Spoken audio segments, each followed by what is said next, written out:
오늘 본문인 13장의 내용은 12장 그 앞에 있는 사무엘상 12장인 사무엘의 고별 설교가 끝나고 정말 사무엘의 그 고별 설교로 인하여서 왕정 체제가 시작한 그 사울 왕이 과연 하나님의 뜻에 순종하는지 순종하지 않는지를 바로 볼 수 있는 내용으로 시작합니다.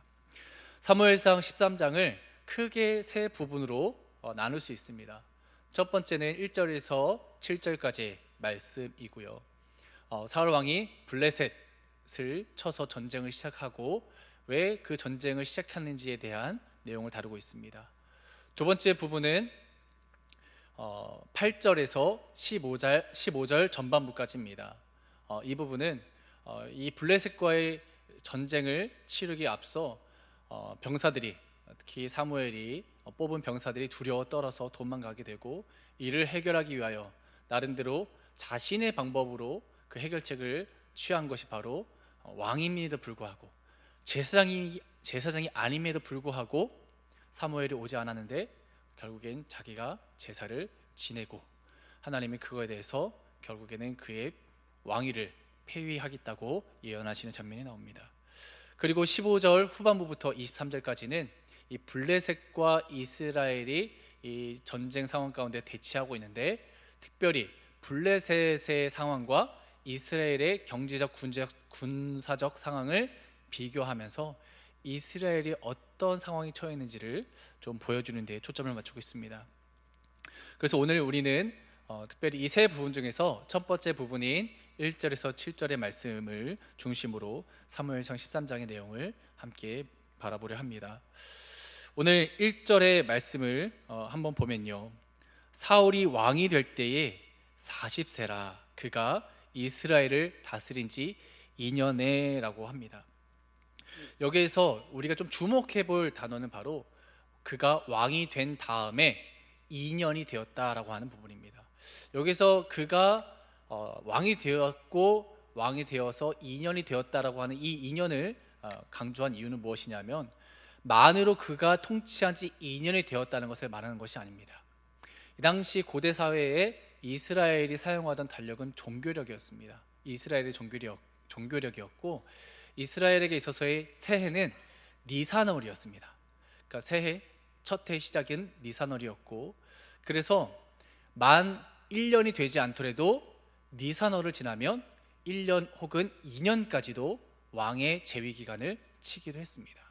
즉 여기서 2년이 되었다, 2년이 지나고 있다라고 하는 것은 무엇이냐면, 사울이 왕이 되어서 가장 먼저 무엇을 했느냐에 초점 맞추고 그것을 보여주려고 하는 내용이라 할 수 있습니다. 2년이 되었다, 다스린 지 2년이 되었다. 이것은 그가 왕으로서 왕정 체제가 시작되어서 가장 먼저 무엇을 했느냐에 대해서 보여주려 합니다. 그리고 이어지는 2절을 보면 이렇게 말합니다. 이스라엘 사람 3,000명을 택하여. 가장 먼저 한 것은 무엇이냐면 이스라엘 사람 3,000명을 택한 것입니다. 근데 이것을 히브리어 원문으로 보면 이런 의미를 갖고 있습니다. 그리고 사울이 자신을 위하여 이스라엘에서 3,000을 택하였더라.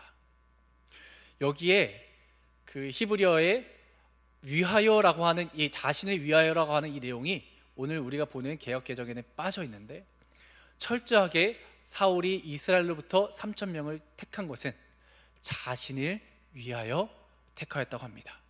가장 먼저 한 것은 자신을 위한 일을 먼저 시작한 것이죠.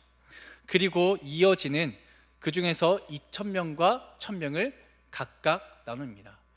자신이 데리고 간 2,000명의 사람들을 데리고 어디로 이제 흩어졌냐면, 예루살렘을 중심으로 볼 때에 북동쪽으로 있는 험준산령, 엄청 계곡이 깊어요. 그리고 고개가 엄청 가파라요.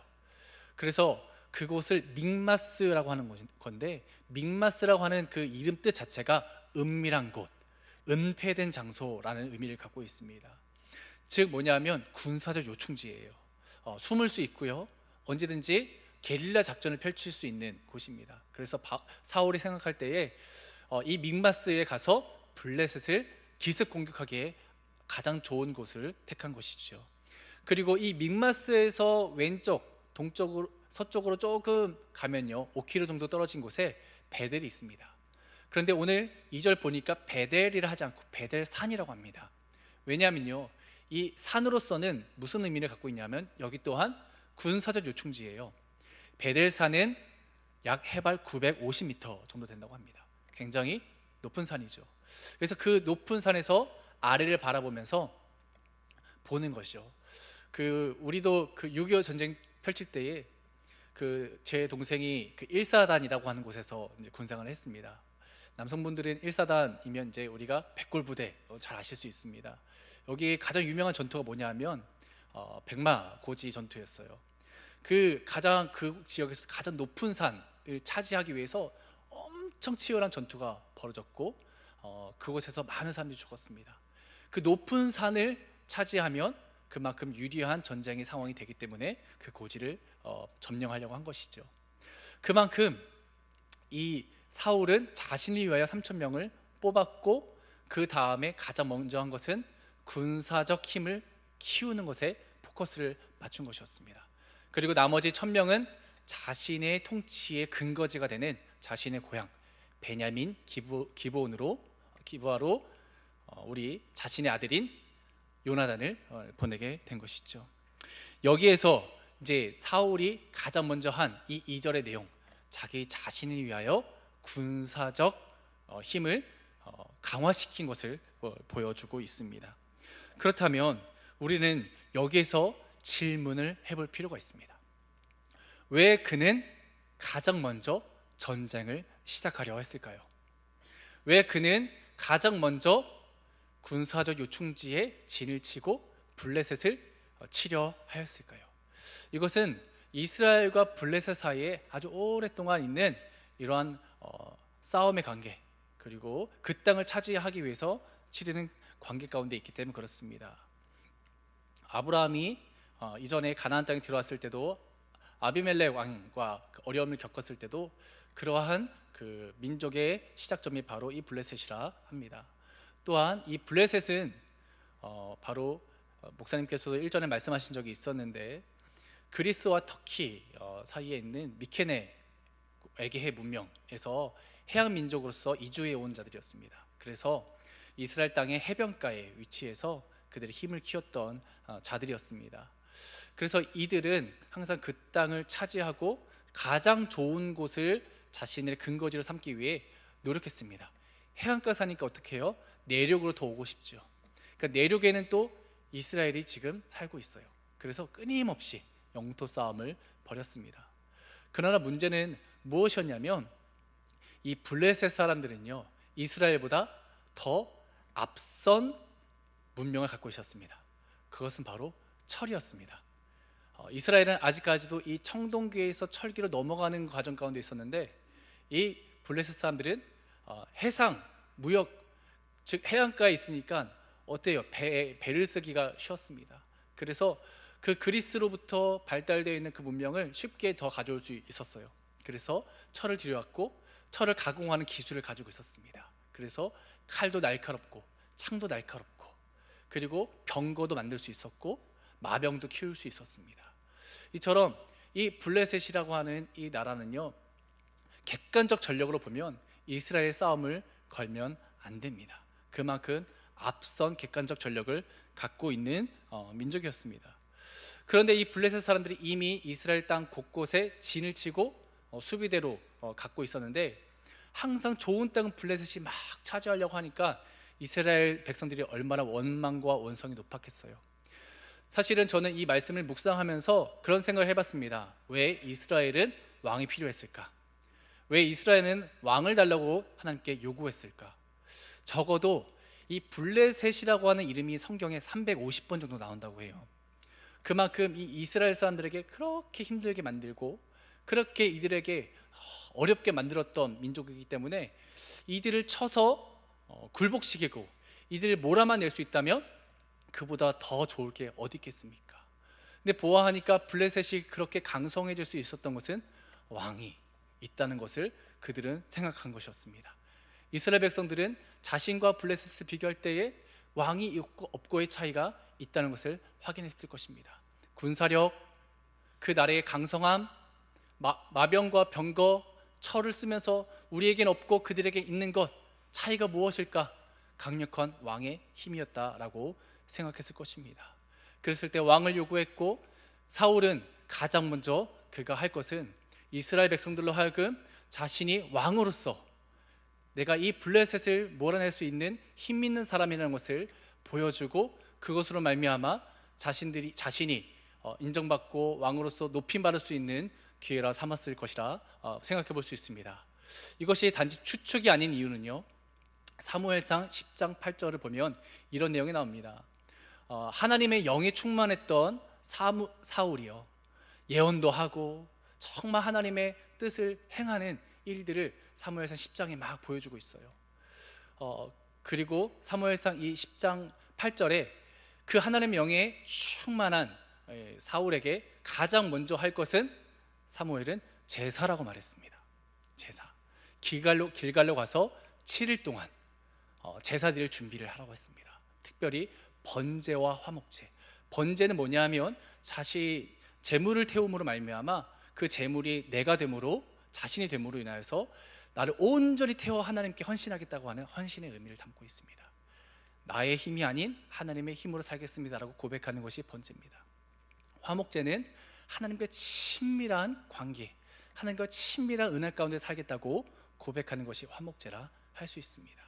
이 번제와 화목제를 드릴 준비를 7일간 길갈에서 하라고 사무엘이 얘기했고, 하나님의 영이 충만했던 사울은 그렇게 할 것처럼 보였습니다.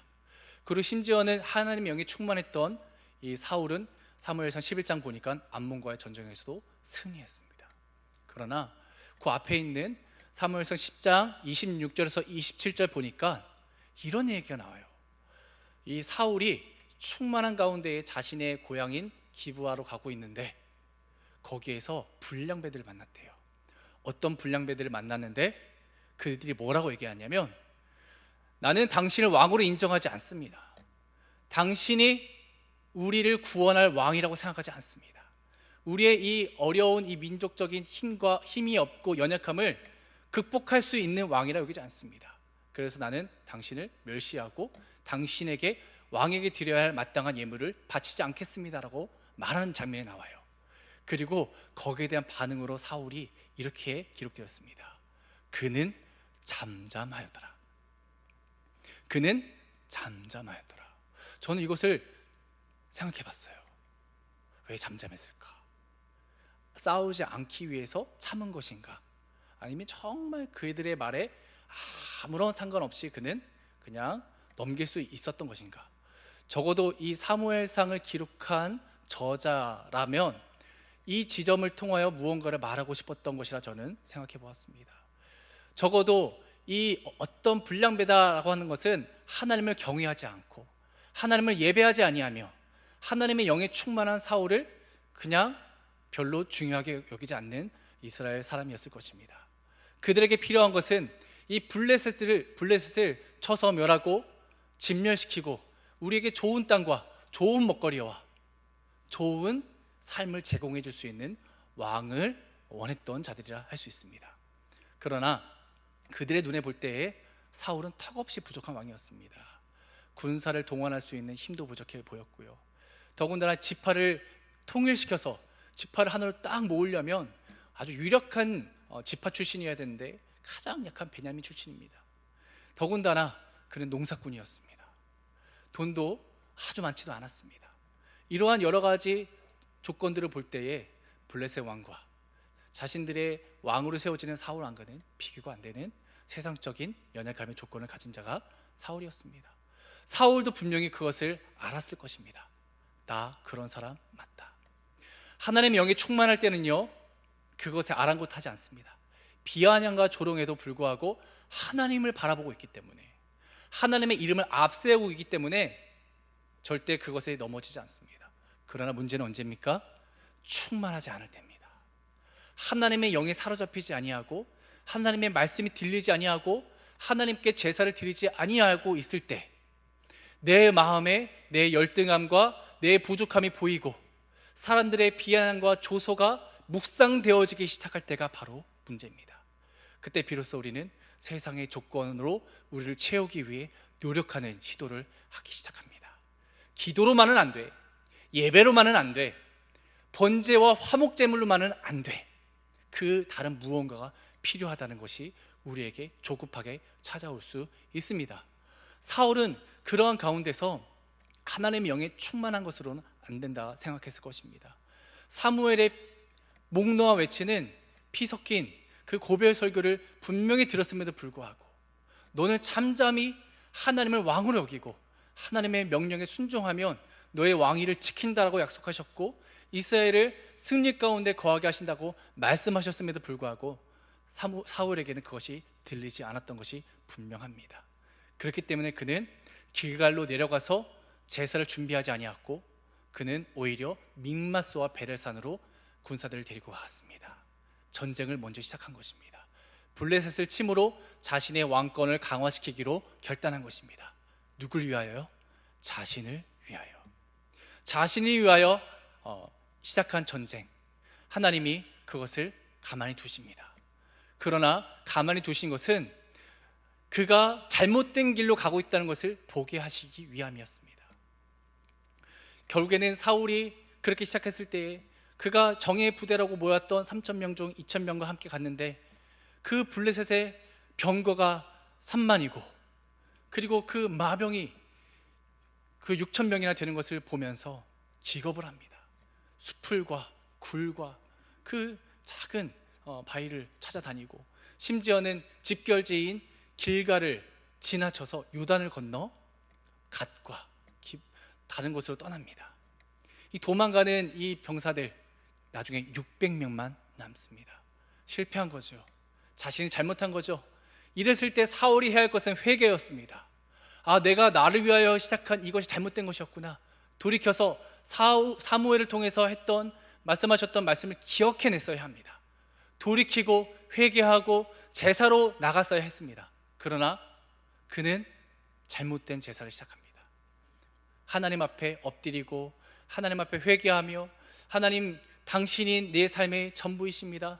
당신이 위하여 주님이 나를 왕으로 삼으셨사오니 주의 뜻을 위하여 나를 사용할 수 있도록 제가 몸과 마음을 주 앞에 드리는 제사로 준비하겠습니다. 제물을 준비하겠습니다가 아니었습니다. 오히려 다급한 나머지 자신이 왕임에도 불구하고 제사장인 사무엘이 도착하지 않았음에도 불구하고 자신이 번제와 화목제를 집도합니다. 그랬을 때 하나님은 참으셨던 하나님의 인내를 이제는 폐위시키는 것으로 결정하고 맙니다. 아브라함이요, 하나님의 명령을 따라 순종할 때 가장 먼저 한 것이 바로 제단을 쌓는 것이었습니다. 아브라함이 가는 곳마다 하나님을 제사하였습니다. 야곱이 어려울 때마다 힘들 때마다 하나님 앞에 제사하기를 쉬지 않았습니다. 모세와 이스라엘의 광야 가운데 하나님이 그들에게 가장 가르친 것은 무엇인 줄 아십니까? 제사였습니다. 모세 오경이라고 할 수 있는 창세기, 출애굽기, 레위기, 민수기 중에서 레위기가 가장 가운데 있습니다. 이것은 유대인들에게 있어서 굉장히 의미 있는 이야기입니다. 가운데 있다는 것, 중심에 있다는 것. 하나님이 모세와 이스라엘이 광야 생활할 때마다 성막을 먼저 앞세우게 하셨고 진을 쳤을 때는 성막을 가운데 두고 그 중심을 빙 둘러서 하나님을 바라보며 하나님을 의지하며 약속의 땅으로 갈 수 있다는 것을 날마다 상기시켜 주게 하셨습니다. 즉 제사하는 삶, 예배하는 자는 누굽니까? 하나님을 바라보고 하나님을 앞세우는 자들이라 할 수 있습니다. 그곳에 승리가 있습니다. 그곳에 하나님의 도우심과 능력이 나타납니다. 하나님이 앞세우는 사람치고 하나님이 망하게 하는 사람 없는 줄 믿으시기 바랍니다. 그러나 사울은 자신을 드러내고 자기 스스로 자신을 나타내고 강화시키기 원했습니다. 열등감을 자기 스스로 채우길 원했습니다. 그랬을 때 그는 시작부터가 실패로 시작하게 된 것입니다. 말씀을 맺고자 합니다. 사랑하는 성도 여러분, 우리는 부족한 게 참 많습니다. 우리에게 없는 게 너무나 많습니다. 더군다나 세상 가운데서 우리보다 더 낫고 더 힘이 세고 더 많은 것을 갖추고 사는 사람들이 참 많습니다. 그거와 비교할 때 우리는 약해지고 초라해 보이고 더 무언가가 필요한 것처럼 여겨지고 조급해질 수 있습니다. 예배보다, 기도보다, 하나님께 무릎 꿇는 것보다 더 먼저 할 것은 세상적인 방법으로, 인간적 계산으로 나를 더 높게 만드는 것이라 여겨질 때가 있습니다. 그때가 바로 위기의 순간입니다. 그때가 우리가 실패하고 넘어지는, 영적으로 무너지는 때인 것을 꼭 기억하고, 사울이 갔던 길을 걷지 아니하고 하나님을 예배하며 하나님 앞에 무릎 꿇고 제사했던 수많은 하나님이 사용하였던 사람들의 길을 선택하는 저와 여러분 되시길 소망합니다. 오늘 또한 한 주간의 삶 가운데에 이러한 하나님을 앞장 세우고 하나님을 중심에 두고 살아가는 우리의 삶 되길 소망합니다. 함께 이 시간 기도하길 원합니다. 이 시간 기도할 때에 하나님, 정말 하나님께서 우리의 삶을 책임지시고, 하나님, 나 자신을 위하여 내 인생을 하나님 앞에 드리지 아니하고 철저하게 하나님이 원하시는 바를 위하여 제사로, 예배로, 기도로 나아가는 나의 인생 되게 하여 주시옵소서. 나의 부족함을 채우기 위하여 하나님을 수단으로 삼지 아니하고 철저하게 하나님이 원하신 바를 위하여 내 삶을 드릴 때 주님이 나를 인도해 주실 줄 믿습니다. 이 믿음으로 살게 해달라고 주님의 이름을 한 번 부르고 통성을 기도하겠습니다.